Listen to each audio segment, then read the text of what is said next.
بسم اللہ الرحمن الرحیم۔ محترم ناظرین، السلام علیکم۔ ایک یہودی کو رسول خدا صلی اللہ علیہ وآلہ وسلم سے چند دینار قرض واپس لینا تھا۔ ایک دن آپ راستے میں جا رہے تھے کہ وہ یہودی آپ کے پاس آیا اور اس نے کہا، جب تک آپ میرا قرض ادا نہیں کریں گے اس وقت تک میں آپ کو یہاں سے نہیں جانے دوں گا۔ نبی اکرم صلی اللہ علیہ وآلہ وسلم نے فرمایا، اس وقت ادائیگی کے لیے میرے پاس کچھ بھی نہیں ہے۔ یہودی نے کہا، جب تک آپ میرا قرض واپس نہیں دیں گے میں بھی آپ کو یہاں سے جانے نہیں دوں گا۔ آپ نے فرمایا، اگر یہ بات ہے تو میں تیرے ساتھ یہیں بیٹھ جاتا ہوں۔ یہ کہہ کر آپ اس کے ساتھ بیٹھ گئے۔ جیسے جیسے وقت گزرتا گیا آپ کے صحابہ وہاں جمع ہوتے گئے۔ جب انہوں نے یہودی کی یہ جسارت دیکھی تو انہوں نے اس کو سزا دینے کا ارادہ کیا۔ آپ نے انہیں ہر طرح کی تادیبی کارروائی سے روک دیا اور فرمایا کہ تم دور چلے جاؤ۔ حکم رسول کے تحت صحابہ دور چلے گئے۔ سورج لمحہ بلمحہ گرم ہو رہا تھا اور اس کی تپش سے آپ کو اذیت پہنچ رہی تھی، یہاں تک کہ آپ کے چہرہ اطہر سے پسینہ بہنے لگا۔ اس کے باوجود آپ نے کسی طرح کے غصہ کا اظہار نہ کیا اور کوئی سخت جملہ نہ کہا۔ آپ سارا دن وہیں بیٹھے رہے اور ظہر، عصر اور مغرب و عشاء کی نمازیں وہیں پڑھیں۔ پھر رات چھا گئی۔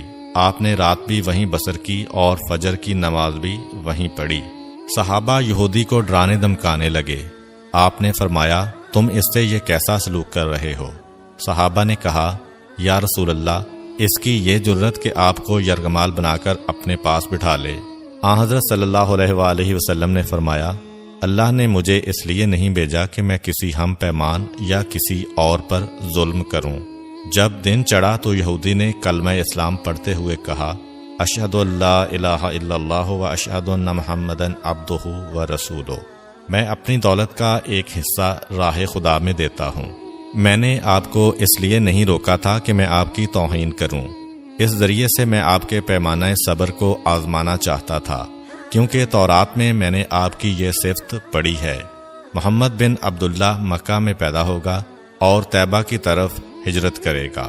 وہ تندخو اور سخت مزاج اور بیہودہ گوئی کرنے والا نہ ہوگا اور کوئی جھوٹی بات زبان سے نہیں کہے گا۔ اس طرح سے میں نے آپ کو یہاں رکھ کر اس بات کی تصدیق کی ہے کہ تورات نے بالکل سچ کہا تھا۔ رسول اکرم صلی اللہ علیہ وآلہ وسلم مبعوث برسالت ہونے کے 3 سال بعد تک خفیہ طور پر دعوت اسلام دیتے رہے۔ اس کے بعد اللہ تعالیٰ نے آپ کو حکم دیا کہ آپ کھل کر اللہ کا پیغام پہنچائیں اور لوگوں کو خدا کی طرف دعوت دیں۔ ایام حج شروع ہوئے تو پورے جزیرۃ العرب سے لوگ مکہ کی طرف آنا شروع ہوئے۔ نبی اکرم صلی اللہ علیہ وآلہ وسلم کوہ صفا پر چڑھے اور آپ نے بلند آواز سے فرمایا، لوگو، میں اللہ کا رسول ہوں، تم اللہ رب العالمین پر ایمان لے آؤ۔ لوگ آپ کی طرف متوجہ ہوئے اور انہوں نے تعجب سے یہ اعلان سنا اور سب کی خواہش ہوئی کہ وہ اعلان کرنے والے کو دیکھیں۔ پھر آپ صفا سے اتر کر مروہ آئے اور وہاں پر بھی آپ نے 3 بار یہی اعلان کیا۔ جب ابو جہل نے آن حضرت صلی اللہ علیہ وآلہ وسلم کا یہ اعلان سنا تو اسے سخت غصہ آیا۔ اس نے زمین سے ایک پتھر اٹھا کر آپ کی پیشانی پر مارا، جس سے آپ کی پیشانی زخمی ہو گئی، خون بہنے لگا اور آپ کا پورا چہرہ لہو لہان ہو گیا۔ اس کے بعد تمام مشرکین آپ کو پتھر مارنے لگے۔ نبی اکرم صلی اللہ علیہ وآلہ وسلم مجبور ہو کر کوہ ابو قبیس پر چڑھ گئے اور ایک چٹان کے پیچھے جا کر چھپ گئے۔ مشرکین نے بھی آپ کا تعاقب کیا لیکن آپ انہیں کہیں دکھائی نہ دیے۔ ناکام و نامراد ہو کر انہیں واپس آنا پڑا۔ اسی اثناء میں ایک شخص نے حضرت علی علیہ السلام کو اس واقعہ کی اطلاع دی اور کہا کہ میرا خیال یہ ہے کہ محمد مارے جا چکے ہیں، نعوذ باللہ۔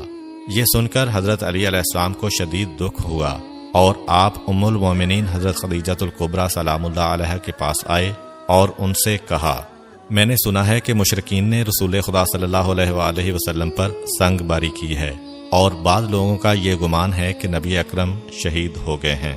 آپ روٹی پانی اٹھائیں اور میرے ساتھ انہیں تلاش کرنے کے لیے چلیں، ممکن ہے ہمیں ان کا کہیں نشان مل جائے۔ آپ وادی پر نظر رکھیں اور میں پہاڑ کے دامن میں آپ صلی اللہ علیہ وآلہ وسلم کو تلاش کرتا ہوں۔ آپ روتے ہوئے آگے بڑھے اور آپ کہہ رہے تھے، یا رسول اللہ، ہمیں جواب دیں، آپ کہاں ہیں؟ میری روح آپ پر قربان، آپ کس وادی میں بھوکے پیاسے ہیں؟ آپ نے مجھے اپنے ساتھ کیوں نہ لیا تھا؟ حضرت خدیجہ رو رو کر فریاد کر رہی تھیں، کوئی ہے جو نبی مصطفیٰ کی مجھے خبر دے؟ کیا کسی نے انہیں دیکھا ہے جو مجھے ان کے متعلق بتلائے؟ اس وقت جبریل امین علیہ السلام رسول خدا صلی اللہ علیہ وآلہ وسلم پر نازل ہوئے۔ ان کے پیچھے ملائکہ کی بہت سی صفیں تھیں۔ انہوں نے حضرت صلی اللہ علیہ وآلہ وسلم سے کہا، خداوند جبار نے ہمیں آپ کے فرمان کی تعمیل کے لیے بھیجا ہے۔ اگر آپ چاہیں تو ہم اس قوم کو تباہ کر دیں گے اور ان کا دنیا میں کہیں نام و نشان تک دکھائی نہ دے گا۔ رحمت للعالمین نے فرمایا، میں نبی رحمت بنا کر بھیجا گیا ہوں، میں عذاب و انتقام کا حامی نہیں ہوں۔ پروردگار میری قوم کو معاف کر دے، وہ مجھے جانتے نہیں ہیں۔ جبریل امین علیہ السلام نے حضرت صلی اللہ علیہ وآلہ وسلم سے کہا، خدیجہ سلام اللہ علیہا آپ کو تلاش کر رہی ہیں۔ خدیجہ کے رونے نے آسمان کے فرشتوں کو رلا دیا ہے، آپ انہیں جواب دیں، خدا کی طرف سے اور ہماری طرف سے انہیں سلام پہنچائیں اور انہیں جنت کی بشارت دیں۔ نبی اکرم صلی اللہ علیہ وآلہ وسلم نے خدیجہ و علی کو صدا دی اور انہیں اپنے پاس بلایا۔ دونوں شخصیات آپ کی خدمت میں حاضر ہوئیں۔ انہوں نے آپ کی پیشانی پر پٹی باندھی اور گھر لے آئے۔